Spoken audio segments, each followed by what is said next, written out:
హరి ఓం అండి. స్వామి స్ఫూర్తి స్వామివారి బోధల నుండి, జ్ఞానము సాధన అనే బోధ నుండి గుణసూత్రం గురించి తెలుసుకుందాం. ఈ గుణసూత్రమే అభిమానాన్ని కూడా జోడిస్తుంది. మనలో 8 రకాలైన అభిమానాలని, 8 రకాలైన మదాలని మన అహంకారం బలపడేట్టు చేయటానికి గల కారణం ఏంటంటే ఈ గుణసూత్రమే.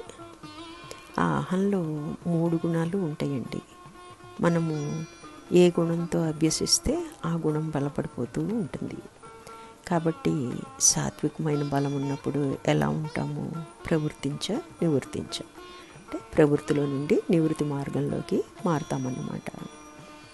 అప్పుడు భయం అభయంగా, కార్యం అకార్యగా, మోహం ఉన్నది మోహం లేకుండా, ఇట్లా సత్వగుణ ప్రధానం చేత పరిణామం చెందుతూ ఉంటాం. మన జీవితంలో ఇలా పరిణామం తెచ్చుకోవాలి అంటే శాంత లక్షణం ఉండాలి, సత్వగుణంగానే వ్యవహరించాలి. దానికోసం ముందు భగవద్గీతలో గుణత్రయ విభాగ యోగం బాగా చదవాలండి. సత్వగుణ లక్షణాలను విశేషంగా ప్రయత్నించి పోషించుకోవాలి. ప్రయత్నిస్తే తప్ప రావండి. వాటంతట అవి మనిషికి ఎప్పుడూ ఉండేవి రజోగుణం, అప్పుడప్పుడు పలకరించేది తమోగుణం. రజోగుణ ధర్మం వలన ఏం జరుగుతుంది? మనలో కర్మాసక్తత ఏర్పడుతుంది, స్వార్థం ఉంటుంది, స్వప్రయోజనం, స్వసుఖం, కర్మాసక్తత ఇవి బలంగా పనిచేస్తాయండి. అప్పుడు నేనే ప్రధానం, నా అభిప్రాయమే ప్రధానం, నేను అనే పంతం బలంగా పనిచేస్తుందండి. దాంతో అహంకారం బలపడిపోతుంది.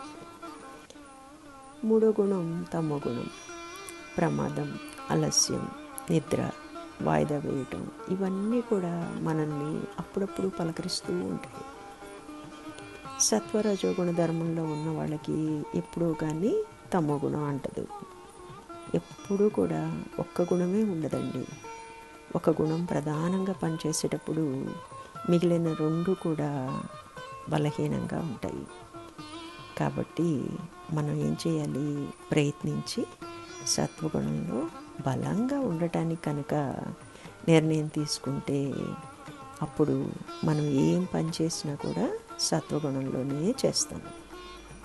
మనం ధ్యానం చేసామండి, సాత్వికంగా చేస్తాం, సాత్వికమైన ఆహారమే తీసుకుంటాం. అట్లా మనం ఎప్పుడైతే అలవాటు చేసుకుంటామో మన జీవితం అంతా కూడా సత్వగుణానికే ప్రాధాన్యత ఇస్తాం, అలవాటు అయిపోతుంది.